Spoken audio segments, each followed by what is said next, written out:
Hi, dear listeners. This is Kate Riga. I'm here to make a quick pitch that you consider becoming a TPM Prime member. TPM has used the member model for over a decade now, and our loyal members are the only reason we've been able to weather the turbulence of the media landscape and avoid the fate that has befallen so many other independent outlets. For $70, you get no paywall, fewer ads, access to the Hive member forum, a members only newsletter, and more. For $140 a year, you get all of that, plus no ads at all. Without our members, there is no podcast, not to mention that I'm out of a job. Thank you so much for listening and supporting us. We couldn't do it without you. Hi, this is Josh Marshall, and this is the Josh Marshall Podcast featuring Kate Riga. We have a lot to talk about this week, to put it mildly. The top headlines you don't need to hear from me. You've seen them. We've seen everything that has been happening coming into the third week of the second Trump administration, and the big overriding thing is this assault that Elon Musk is leading against. It's against a lot of things. It's against the federal workforce, obviously, but it's also against the federal government as an entity, right? That is not just that there's a president and stuff like that. There is a state. It has an army. It has various social services that provide support for large sectors of the population. It supports science. It does all these different things, and that is an entity, and it has been an assault on that entire thing. And that entire thing is an expression of someone used. A guy I admire a lot used this phrase somewhere a couple days ago, an assault on the sovereignty of the American people, because they express themselves through the laws and the structure of the American Constitution. That's a big, big deal. And it is also an assault on a lot of people. Now, the most dramatic and assaultive version of this, and I use that word assault very intentionally, because that's really what we're talking about here. They've basically shut down the USAID. I mean, they've shut the whole thing down. They have uh, uh, furloughed, put everybody who works in Washington D.C. on indefinite leave. Because that is the easiest legal mechanism to basically send them home, kind of shutter the place, right? Firing them gets a little more complex legally, and they don't really care about. We're done. We're shuttering it. Don't come in anymore. Um, Thousands of, I think, mainly foreign service officers work for, not exclusively, but a lot of them are foreign service officers, work for USAID in countries abroad. They're administering the various programs that USAID runs. They were all notified, I believe, yesterday that they've got to pull up stakes and come home on like 3 days' notice. Now, uh, these people have families. They have spouses that have jobs in other countries. They have kids. They have kids who are in school, right? They are uprooting on no notice thousands of families for no reason, at all. And, look, there's a lot of suffering in the world. Having to, kind of evacuate another country on short notice is, you know, is much better than being a civilian in Gaza over the previous year. It's a lot better than being a civilian in the initial assault into Israel that kicked off the whole conflict. But, people bring these things up, and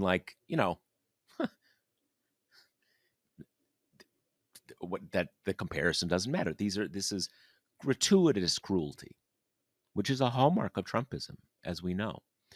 Um, and that doesn't even get into the issue that um, great powers do a lot of foreign aid.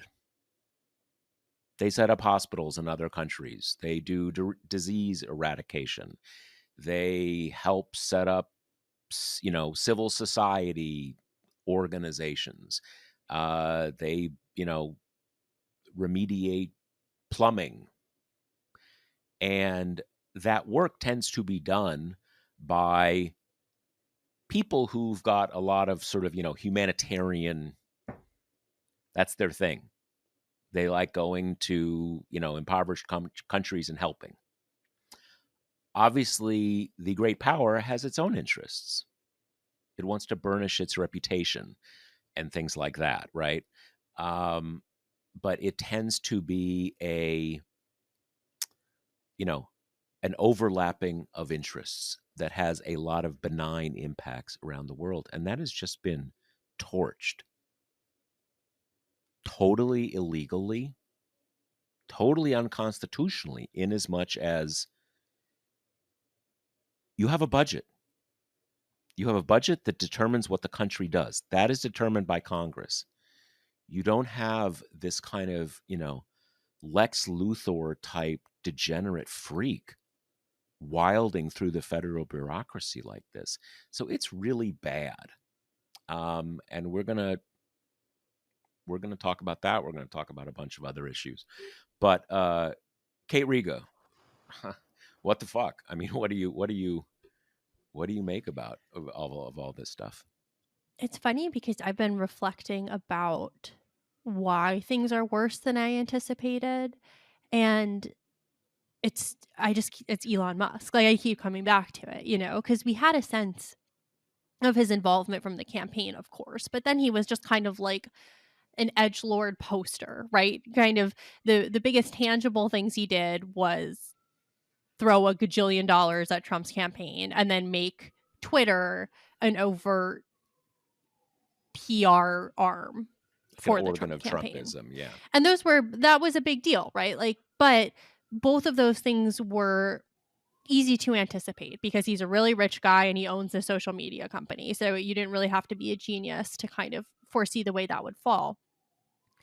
With his running roughshod over the government, I think that was easier to miss because we knew he was setting up this silly sounding little commission, right? But early on, it kind of read almost as, okay, let's give Elon and Vivek some blocks to play with in the corner and they can post about it. And, Trump will kind of be running the show. And then you have to focus on what we know about Trump, what we know that he's good at, what we know that he's not good at. And it has been shocking the extent to which the locus of this administration has been Musk and not Trump. I mean, the damage that Musk has done already is so extensive, and so brazenly illegal that I think even people who were on the ship of, I don't know if we'll have elections in 2026, have been a bit taken aback by how, like, physically aggressive it's been, kind of the hostile physical takeover of the USAID offices and locking people out and kicking them off their emails. And as you've reported, messing directly with the source code. There's been no incrementalism, or even any kind of concern about the legal side. Something I've been thinking a lot about is it's not going to be too long before Elon Musk is buried in legal troubles the same way kind of Trump racked him up in the first term. So yeah, I have to say I've been a little bit, breathless after kind of watching the devastation here because there's a difference between even the buyout, which was like shitty and cruel and clearly kind of aimed at forcing good people out of the government, and then this just seizing the means of production stuff, this direct access to the treasury payment systems and all that. And it's just I think the reason it's so scary is that, and we'll get into this later in the episode, but there's no resistance at all from congressional Republicans. And so then you're really left with just putting all your eggs in the basket of the judiciary, which has so far, pinched off some of these biggest and most kind of blatantly illegal moves. But, relief there is intermittent, sporadic at best. I mean, and you put that together with the knowledge that most of Biden's um, remaking of the judiciary happened on the district court level. So, you can take that win for what it is, knowing that as these work up the appellate system, you're getting into kind of increasingly right wing territory. Right, right, right, right, right. Yeah, I mean, I think the explicit contrast between Trump on the one hand and Musk on the other is a really important one, because we're going to talk in a little bit about. I think we're also going to talk about the tariff stuff with Trump and everything, and the tariff stuff is a good example and a good contrast because he was threatening to, you know, possibly put Canada into depression. Basically, situation with Mexico is different, not necessarily better, but different. Jack up everybody's prices in the U.S. Put up this whole kind of conflagration. Um, but he actually just backed down and took nothing. And I'm sure we're going to have this happen again in a month, where he's going to again say, "Oh, we're coming down to the wire. We're going to do it," and then the same old thing where the prime minister and the president say, "Okay, what can we repackage that we're already doing?" It's everybody knows this kabuki now. It's not what can we give him, it's what can we repackage so he can tweet to his supporters and flex his muscles, because he sucks, but we don't really give a crap if he's like flexing his muscles for his domestic supporters. We just need to kind of, keep the economy moving forward. Um, that's him. And this isn't a matter of like, oh, it's Elon's fault. It's not Trump's fault, because he could bring this to an end at any moment. And I'm sure he is loving when he sees, he sees the pain, the anguish, because he's a sociopath, right? That he and a sadist at a basic level, and what that really comes from is that desire for dominance and people having to come and beg, right? But this velocity, that's Elon Musk. That is a different thing that would not be happening, and would certainly not be happening in the same way if he had not entered into this scenario. I also think there's a part of this that's like we know Trump better by this point. So Musk is a little bit, the devil you don't know. And with Trump, the constant problem is wrangling what's real and what's rhetoric, right? I mean, that is a lesson we're still trying to learn from the first term, because you can't take everything as bluster, because once in a while he does make good on it. But the way the tariff thing worked, as you brought up, it's so vintage Trump, right? It's really blustery. It's we're going to fuck over our allies for no actual reason, right? And the people who run those governments have to be scared because, of course, they do, right? The threat is so huge. And then, with hours before the pain sets in, he reneges and takes that about face as a win, right? And, we're not getting into the kind of politics of this, but I'm not sure that that doesn't work, frankly, with the people who are not paying that much attention, that they're not just gleaning from this. Yeah, Trump got Mexico to back down, like he won.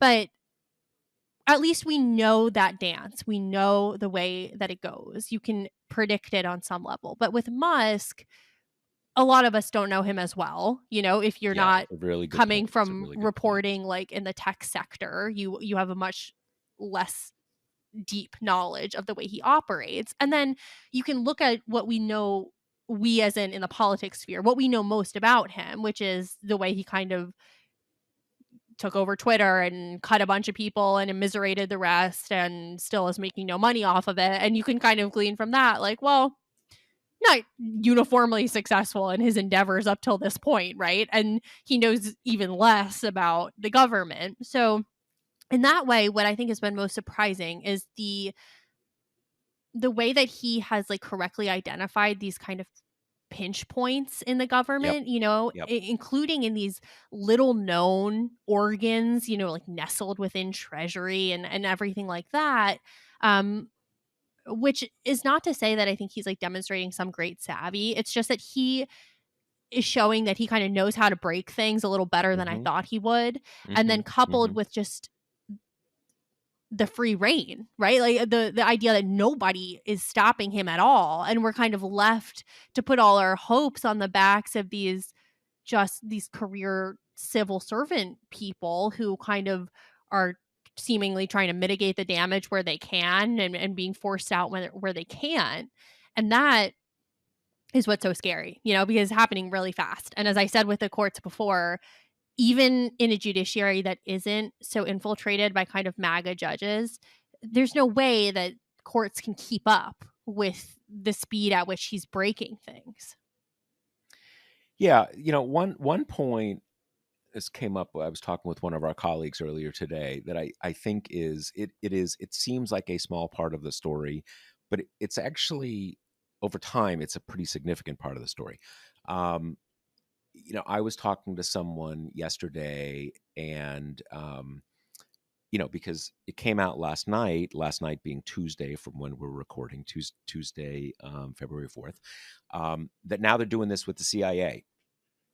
They sent out the resignation emails, hey, if you want to resign, you've got till X, trying to hollow out the CIA. And came up like, okay, what's the plan here? Are we going to have a foreign intelligence agency? Not everybody's a big fan of the CIA, but you know, great powers tend to have foreign intelligence agencies, right? Okay. And someone said, well, the idea is you're going to stock it all with loyalists. That's the plan. And that reminded me that is a slight misunderstanding of what is happening. Um, Hollowing people out in this administration, of course, who else are they going to, replace everybody with?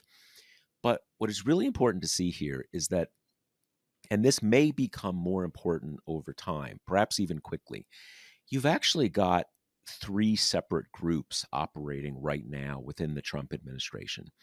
And they have pretty different aims. For the moment, those aims largely overlap with what we see with Musk. But you've got the MAGA people. They want to punish the people who made Trump's life hard in term one, and they want to remake the civil service so everybody's a Trumper. Or if they're not a Trumper, they're going to keep their heads down, right? They want everybody to bow down to Trump. That's their deal. Okay.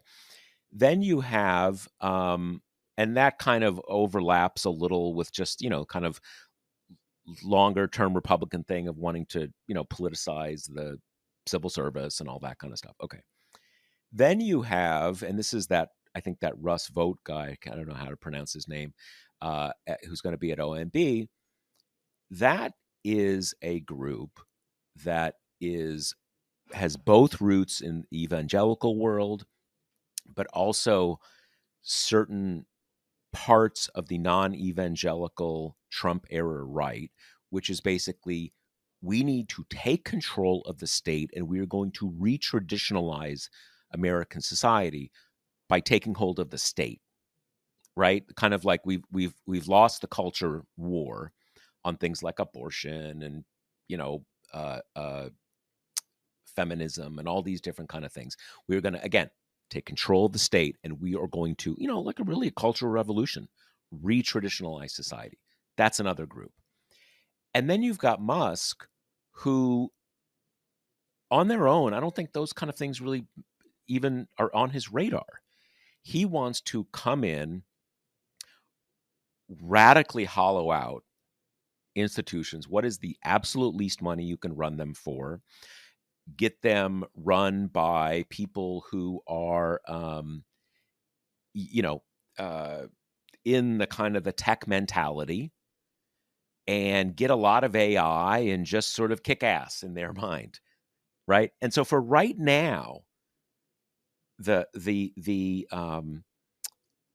things to do right now, they all overlap, right? But they're not the same thing. They're actually pretty different. And you could, the colleague I was talking to this morning said, as long as Trump's around, I don't think the difference is that relevant, even though they're very different. I'm not totally sure about that, but again, I just think that is important for everybody to understand at a basic level, and where the person who's really moving the ball forward is Elon Musk, and he's doing it in ways that are not in conflict in the short term with those other people, but if you look at the nitty gritty, it's on his system.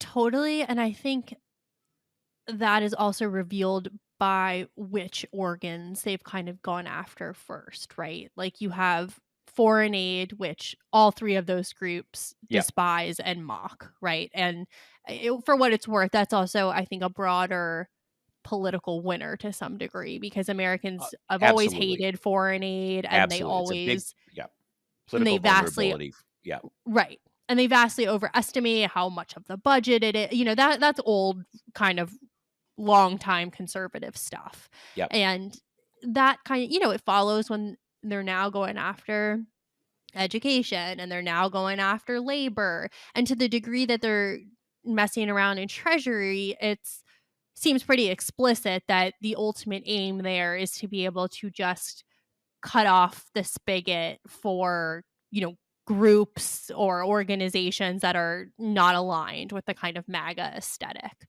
So all of that, as you say, I think keeps those totally ideologically incoherent wings together. The place where I have been waiting for some cracks to appear that it just hasn't yet is this realm of the federal law enforcement stuff. Like I think it shows the degree to which the old Republican wing has withered, that there is no great objection to the punitive stuff at the FBI, right? And maybe that's just because it's still a little bit cloaked in vengeance for Trump, so they're okay with that. But, same deal with going after the CIA. Like, I know that the Mitch McConnell wing of the Republican Party is withering on the vine, but it is a little bit stunning how quiet that corner is, even when they're going after, the parts of the government that even Republicans have historically cheered, that they have actually especially cheered and always kind of gone after Democrats as, cutting the budget, defunding.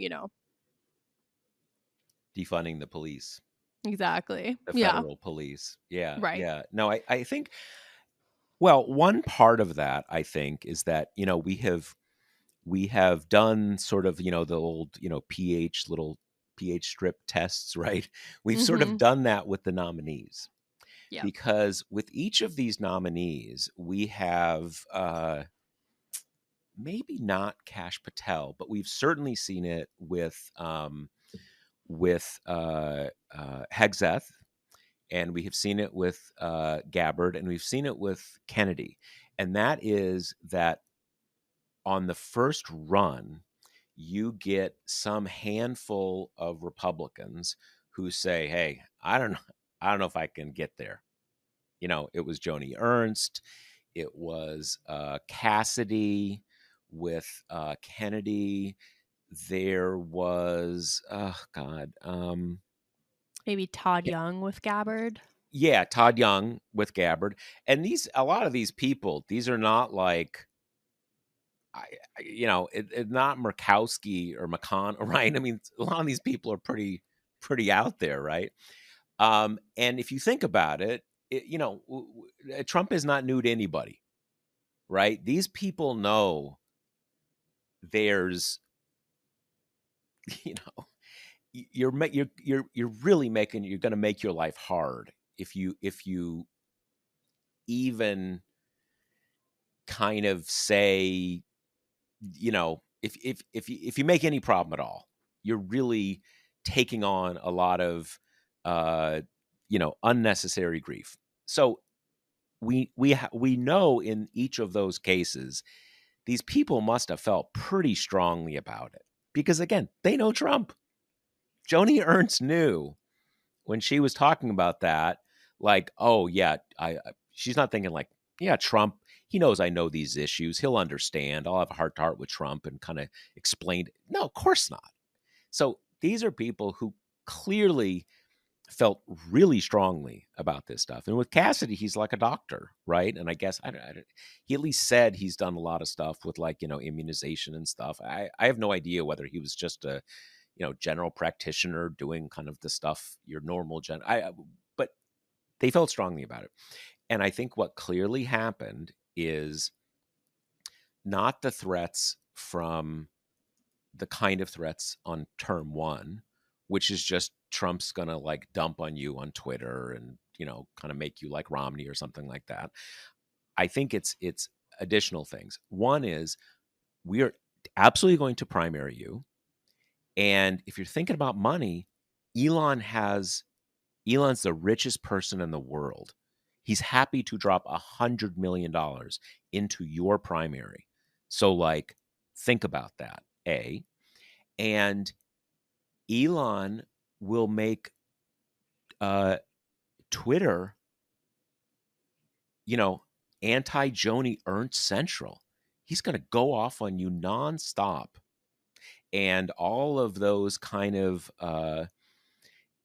frenzy beasts who, if you still spend any time on Twitter, there is, just it's hard to describe. There is just a big chorus of people who are on Twitter. They are part of the sort of the Elon sphere, which is kind of overlapped now with the MAGA sphere. Just, a constant stream of abuse and a constant stream of headlines from fake news organizations and stuff. And you put those all together and people think, I'm not up for that. It's almost beyond, I might lose my office. It's like, that's scary. And, And every so it's time, different. totally. And every time someone backs down, the Joni Ernst is the kind of big example. They don't even have to show that they can kind of execute on all those fronts. Like the threat is enough. And then seeing a senator bow to it makes everyone else be like, oh, okay, it's going to be really bad. Right. I mean, it's kind of the Yeah. obeying in advance thing. Yep. Yep. But it's just, it really is surreal because I was on the Hill yesterday and basically just asking Senate Republicans, like, does it bother you at all that Elon Musk is directly taking power from you? The legislature has the power of the purse. They're the ones who stand up and fund agencies and allocate spending. And that's all what unelected Elon Musk is doing, right? Um, and it was just this like kind of alt universe world. Like the closest to reality response I got is I had a prolonged kind of one-on-one interview with Tom Tillis, who we know he's up in North Carolina in 26, so he has like a little bit more incentive to live on the same planet as the rest of us. And I just want to read you what he said. He said, so he may be wading into areas that will be congressional authority, period. I don't mind the disruptive thought process that we're going through now, and then we'll have to figure out to what extent this is something that can be done by the administration. If so, great. Otherwise, we have to set about the work to authorize whatever changes we all agree are necessary. And so he keeps situating this in this like hypothetical world where Elon is being like a disruptive consultant, and he's come in with all these big flashy PowerPoint slides about how to change the way things work, and that everyone's freaking out about, oh my God, what if this is action? What if this is like action? I'm making up a word here. What if this is acted upon? Yeah. And he's like, relax, guys. Like, this is the kooky consultant. We brought him in for his big ideas. Management is never going to make good on these notions. And he even like basically said this explicitly. He said, I worked in management consulting and enterprise transformation for a good number of my private sector career. We always threw out big ideas to try and stimulate people's thinking, but we seldom ever executed them like our strategists would want because there are practical limits for what you can do. The same applies here. And it's like, okay, that is just a different universe than the one in which we live. Because if you are not going to stop him, and I asked him directly, I was like, do you mean through litigation? Is that how this is going to be ironed out? And he's like, no, not even that. We just have to live in the world of the possible. And it's just, it almost makes your brain hurt because it's like, are you not seeing what I'm seeing right now, which is that nothing is stopping him? Like, he brought in his big flashy PowerPoint slides and then he, I don't know, stormed into the CEO's office and locked out all the rest of the employees and has taken over the company. So, and then the more garden variety Republican answer was, I don't think he's taking my power. I think a lot of presidents like bring on advisors to help create a more efficient government, and that's what's going on.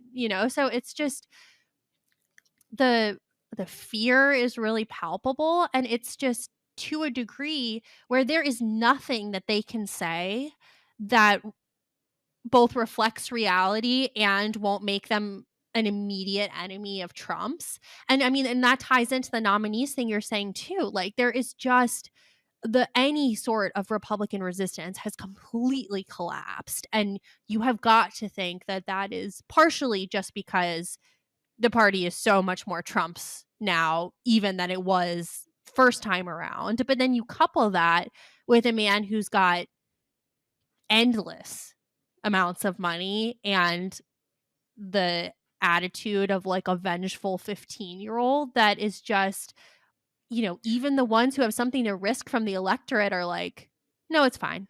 Everything's fine. Well, there's, I'm sure most of our listeners are familiar with that. I suspect you will know this reference, Kate. But there's a classic Twilight Zone episode where this town has been put under the thrall of like this 9-year-old who has these mental powers, who can send people to the cornfield, and Elon Musk is that 9-year-old, and everybody is around him like, oh, that idea, that is such a good idea, Elon Musk. That was so smart of you, because everybody is terrified they're going to be sent to the cornfield. That is truly, because look, this is. I don't think it is an accident, notwithstanding the fact that he built his companies largely with government subsidies. It is not an accident that he has been lucky multiple times. Right? There is some there is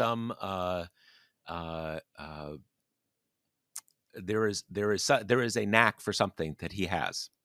He got Tesla to be the company that builds a lot of electric cars. SpaceX is SpaceX. So I give him that. He is, you see many times, a there's a field of abnormal psychology. There's a lot of abnormal psychology going on with this individual, and so what I think there's two things happening with Republicans right now. One is that they're just scared. It's the same. It's just it's kind of what I said before. We get a little more visibility into the process with the nominations. Most people fall in line. A few just aren't ready, and then they are pushed into line. Okay. I also think that a lot of what has happened over the last several days is that everybody has a hard time getting their heads around what is actually happening.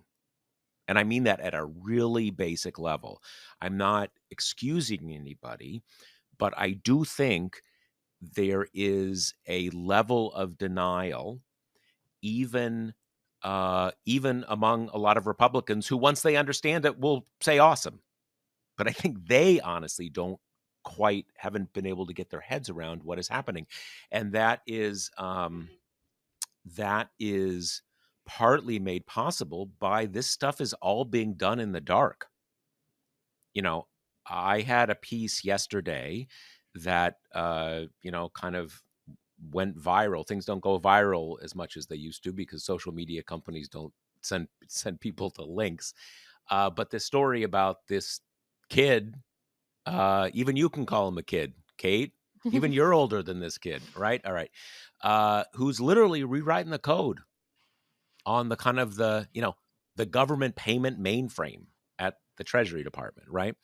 And just to give you like a little visibility into this, I was contacted by some people over the weekend, and at first, when I was told, when I started being told what I eventually published, my initial thought was, this can't possibly be true. This cannot possibly be true. This sounds so absurd. This cannot possibly be true. And part of my delay in publishing the piece was that I was thinking, this can't possibly be true. But it was true, right? And even that, so there's a lot of things that are happening that people just don't know about. Let me give you another example based on my own reporting. There was the freeze on everything, right? Which affected sort of like everything in the government, medical, scientific research world. That was countermanded by a restraining order that a judge, I believe it was, I can't remember what kind of a point, doesn't matter. And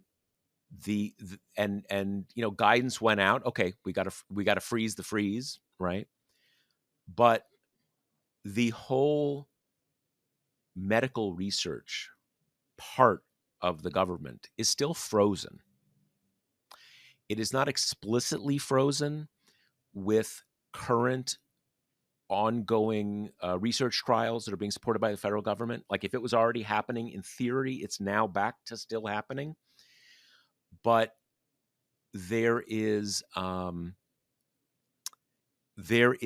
mix of continued efforts to stymie things, mixed with a lot of sort of chaos wreckage, where people are getting conflicting guidance from different parties. And from my visibility into this, I think a significant amount of that conflicting guidance is actually not intentional.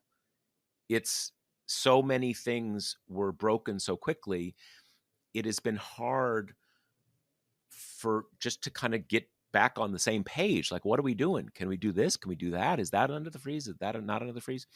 So the point is, there is a huge amount of stuff that is happening right now, which has not been reported, either because people, the sources don't exist yet to report it, or there's just so much going on that whatever. So, and this is why I don't think anything is about to get better anytime soon, but it's hard to keep everything secret that long. And you are having the courts get involved now. And it is and Kate's right. As things make their way up through the courts, you're going to have right-wing judges saying, "Yep, that's awesome, man. Let's do it." But a court process slows things down, and you start getting facts revealed.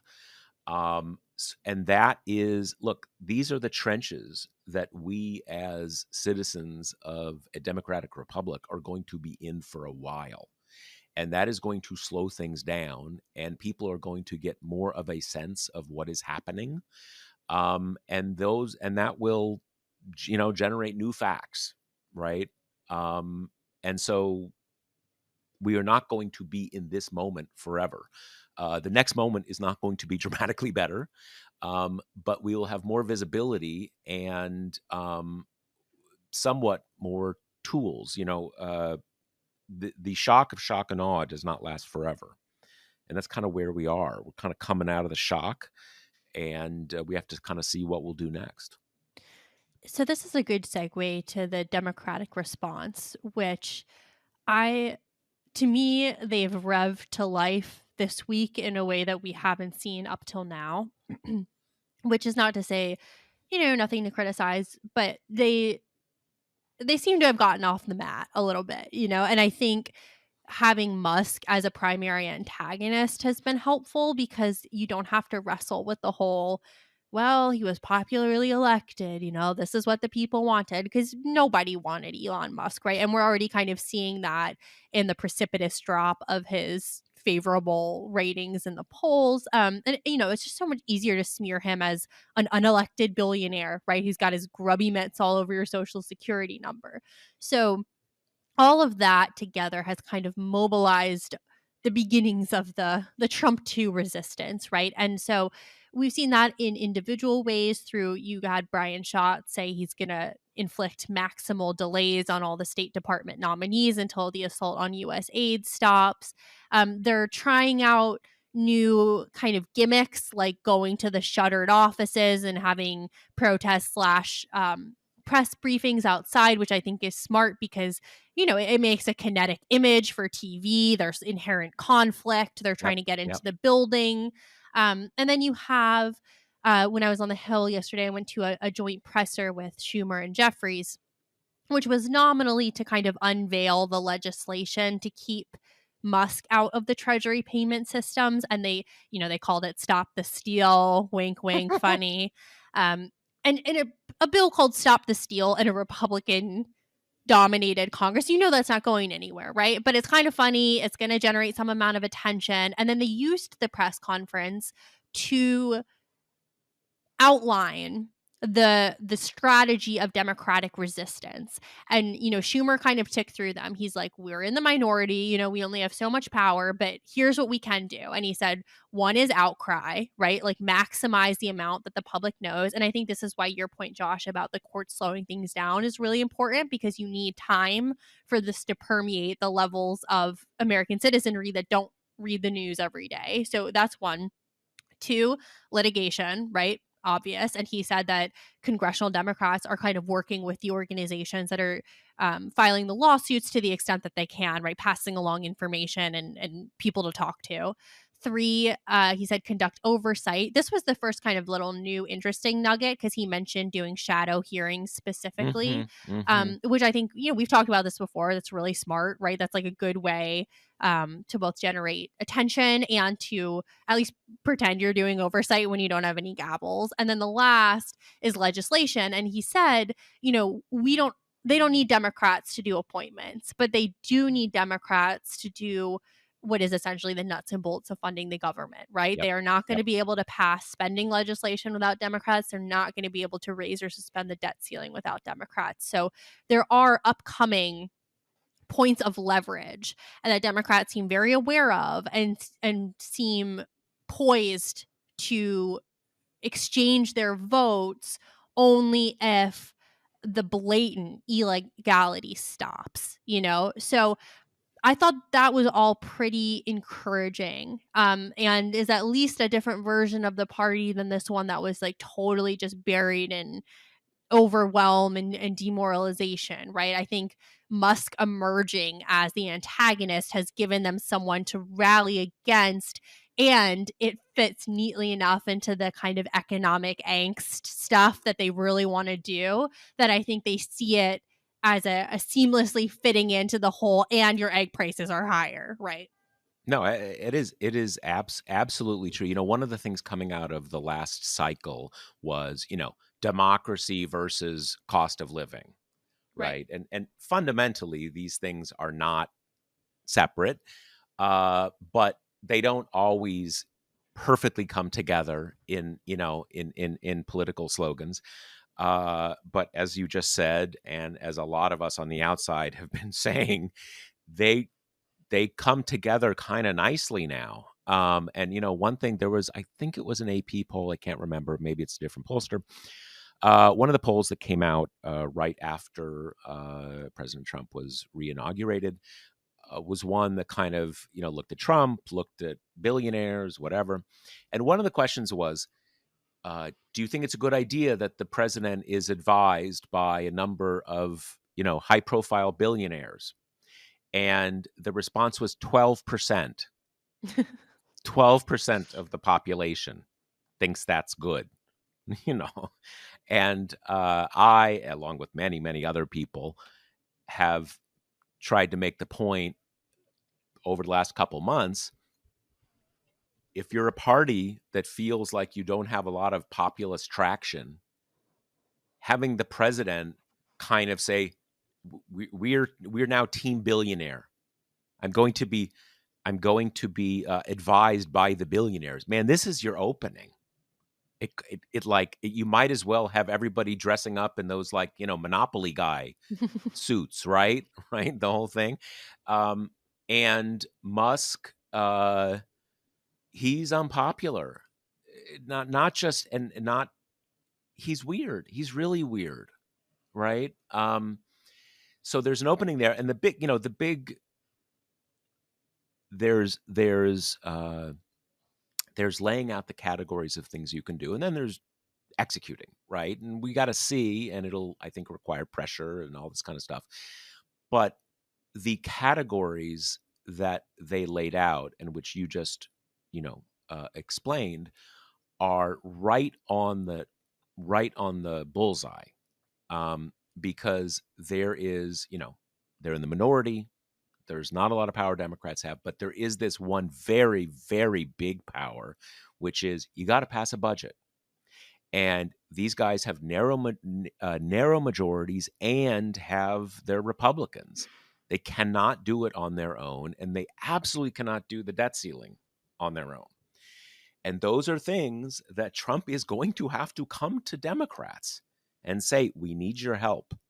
And they can do the whole kind of, the whole kind of two-step that they normally do, where it's not Trump coming, it's Mike Johnson coming, and blah, blah, blah, blah, blah. But in this case, I think you say to Mike Johnson, Mike, you're not running the executive branch. We've got some executive branch asks here. This isn't about, we want you to fund Ukraine or do we need to talk to the big guy. And there's a couple things that are salient about that.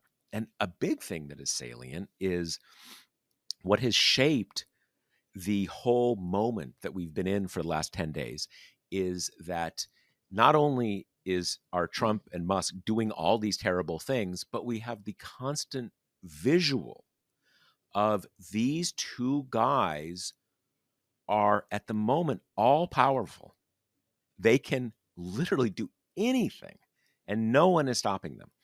And a lot of that is the intentional shock and awe. We are trying to overwhelm you and make you feel paralyzed, right? And they're doing a good job of it, right? Because they kind of are doing all sorts of crazy things at once. And so there's the fact that they're doing the crazy things. And yes, there's the fact that the Democrats were just like listless and doing nothing for a week that bummed everybody out. But a big thing there is, in terms of sustaining everybody's morale, in terms of shaping the news environment, you need to find a place to say, you know what? Let us know when you want our help on the debt ceiling. You got it. You're doing all your stuff. You let us know when you need us. You need to have a visualization of, you got to come to us. You're all powerful, but in this one thing, which you absolutely positively need, you need to come to us. And those sort of demonstrations of power are hugely important for shaping everybody's morale, everybody's sense of the possible, the news environment. I'll tell you, we're still in this thing of like, everything is determined by who goes on the Joe Rogan podcast and what Joe says and what, all these other people who my teenage sons listen to, right? It's another story. But that is not anywhere near as important as what I'm describing right here. You need to show you have power and that you are willing to use power. There's one thing I just want to bring up before we wrap, which is, so much of this current dynamic is predicated on Trump and Musk staying in good relationship with each other. Yep. And that is just such a big X factor here, because they've clearly gotten to this point without a big blow up because Trump recognizes that he needs Elon a lot more than most of his usual flunkies who he, inevitably turns on after so many days together. Um, and I think he, to some degree, is appreciating that Musk is a heat shield right now. Yep. Like he is absorbing a lot of the And a criticism. bulldozer, and a Right. bulldozer. Like he may not Right. have he may not want to do exactly the things I want to do, but he's bulldozing a lot of stuff. And once it's bulldozed, I can come in and do my Right. thing. Yeah. And you could kind of see that from his comments he made about Musk on Monday, where he was like, "Oh, he's a smart guy, he's doing a good job, but as soon as I have an issue, he's gonna not be anywhere near that thing." Right. Um, but you have to keep in mind that the two most powerful guys in the world right now are like so deeply socially and emotionally stunted and have no ability to maintain interpersonal relationship. I mean, with Trump, it's just like, yeah, obviously, look at his whole familial dynamic and life. And then, Musk is that tenfold, right? He has a gajillion children he never sees. He's not on good terms with any of his family. He's surrounding himself with like 25-year-olds who are totally in his thrall. So these are just not men who like have the human skills to You, maintain a even a you can almost stop at these are not men. yeah, And I mean at the basic level, these are boys. right. And They're just yeah, they don't have any kind of we can go on and on. They don't have any conflict resolution skills. It's just for any two people who would be in the positions, official and unofficial, that they are in, well, wielding this kind of power, being at the center of a media firestorm all the time, you would need people who are extremely emotionally intelligent and deft at navigating conflict. And you do not have that in either of these people. So, I mean, it does seem to me inevitable that there is going to be, if not a breakup, then some big public butting of heads where Elon's going somewhere that Trump doesn't want to go to, but Elon is like so high on his own supply at this point that it's kind of like, who are you? I'm the real president, right? Like I'm less constrained than you are at this point. So I do want to throw that into the mix that the total Republican capitulation is 100% dependent on the health of that relationship. And that is just, seems to me, gotta be a matter of time before it degrades. I think that is absolutely true. And you can have a deeply emotionally stunted person at the top, at the apex, right? And that's kind of what the Republican Party is right now. Trump is at the apex, and his emotional damage is that's functional. You can't have two people at the apex and have them this emotionally, so which is exactly the point you're making, and it is exactly right. I think that one of the things that has been clear to me, less from my reporting, although some from my reporting, as just kind of looking at the horizon, is that it is clear that the White House itself doesn't actually know most of what he is doing. I'm not saying that they're trying to countermand it, but they don't really know most of what he's doing, and he's breaking a lot of stuff, and some of that stuff people are going to get upset about.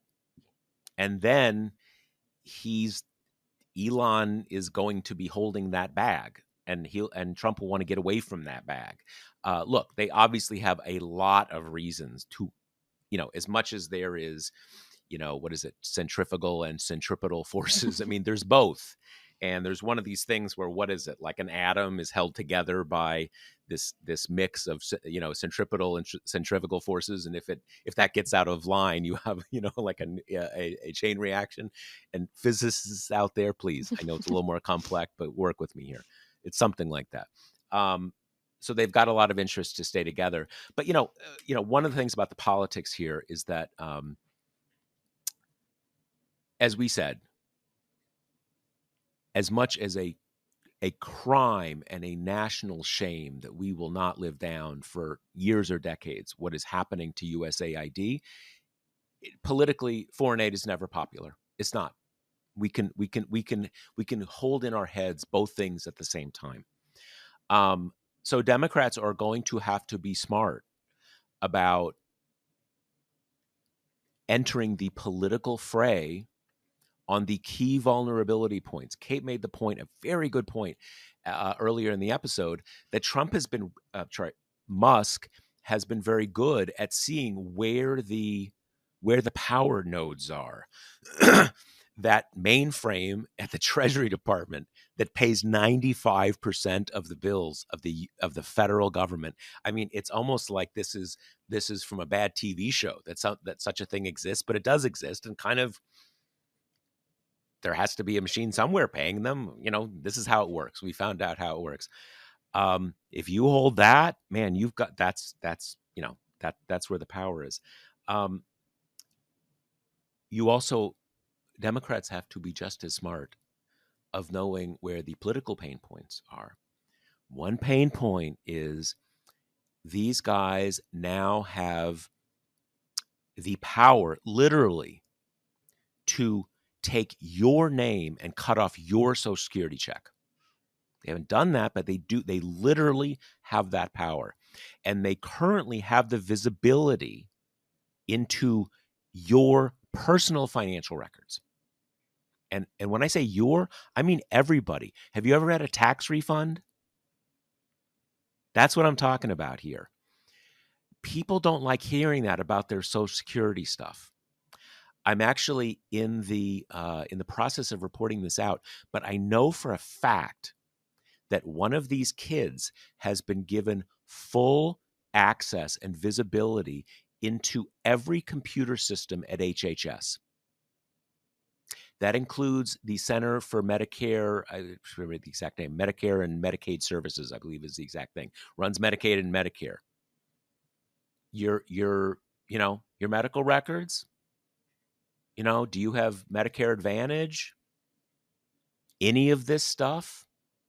That is all visible to this one kid. He also has the ability to shut down any cancer trial. You have someone in your family who's hoping to be part of some new drug cancer trial. A lot of those are literally being cut down now, or I have spoken to people who are directly the people who manage the cancer trials. A lot of them are held up now, or they have difficulty servicing the existing cancer trials because of what is happening. That is really happening. A lot of people will be really upset when they find out about this. Cancer's brand is very brand damaged. It's got a very bad brand. People really get upset when they hear about, we're not gonna try to find new cures to cancer anymore. Elon Musk or these little flunkies he has have access to look at your financial records, your Social Security number, your medical records. So these are powerful things that will upset people, and they are real. They're really happening. It's bad, but there are political cudgels out there that have the benefit of being real. You don't have to make them up. They are doing conspiracy theories. They're doing things that look totally bizarre and unbelievable. They're really happening. All right. Is that it? Is my inflamed monologue is what we're going to end on? I guess I believe right. so. I believe so. All right. Thank you as always for being with us. And anything else? Nothing else? We're done for now. I mean, we'll see what tomorrow holds. Yep. Talk to you next week. All right. The Josh Marshall podcast is hosted by me, TPM reporter Kate Riga, and TPM founder, editor-in-chief Josh Marshall. The show is produced by Jackie Wilhelm. Thanks to Why Not Jansfeld for our podcast theme song, and thanks to all our TPM members who make this possible. Rate and review us on Apple Podcasts, and subscribe wherever you listen.